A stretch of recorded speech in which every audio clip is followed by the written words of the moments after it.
Well, gosh, old hemlock. About a week ago, Terry Ann Martin was took down with a fever, and Nancy had to go down and take care on her. She being a witty woman, and I had to stay home and keep house.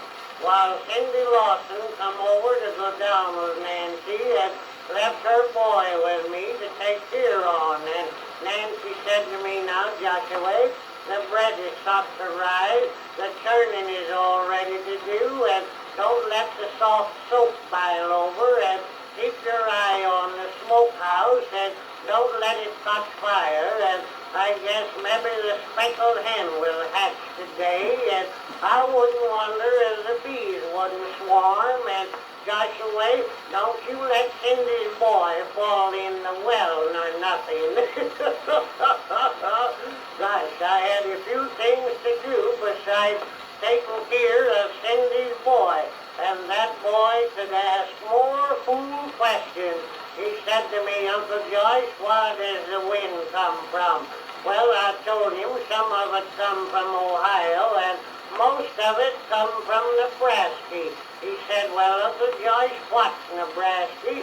I told him it was a state, and he said, well, Uncle Joyce, what's a state?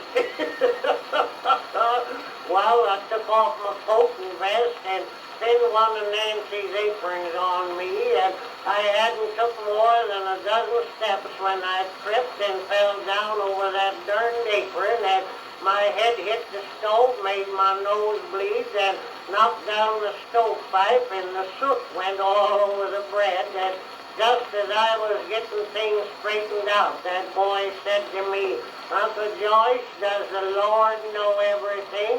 I told him I calculated as how the Lord did. He said, well, then, the Lord knows I'm hungry, don't he?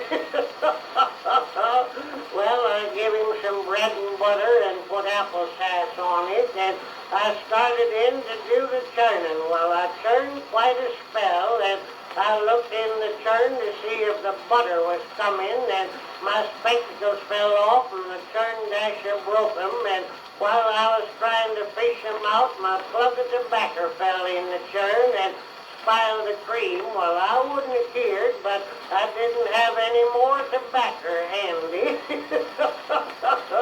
Just then I heard that boy say, Uncle Joyce, is there a bug in it? And I looked around, and darned if he didn't have my watch open and was poking in it with a hairpin. Well, I took it away from him, and he started a squalling so you could hear him a mile and a half.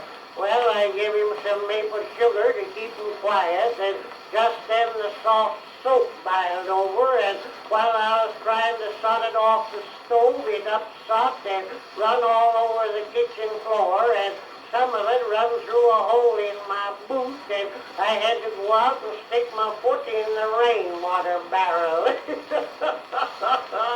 Well, I heard that boy yell, and when I got in the house, darned if he didn't have his finger caught in the mousetrap, and I got it out and tied a rag around it, and he said, Uncle Joyce, it's leaking, ain't it? Well, I heard a noise out in the hen house and went out there, and the speckled hen had a lot of little chickens, and the cat was trying to get them. Well, I started to chase that cat, and the clothesline caught me under the chin, and I turned about 4 somersaults and sat down in the middle of a flower bed, and I heard that boy say, Uncle Joyce, a bee bit me.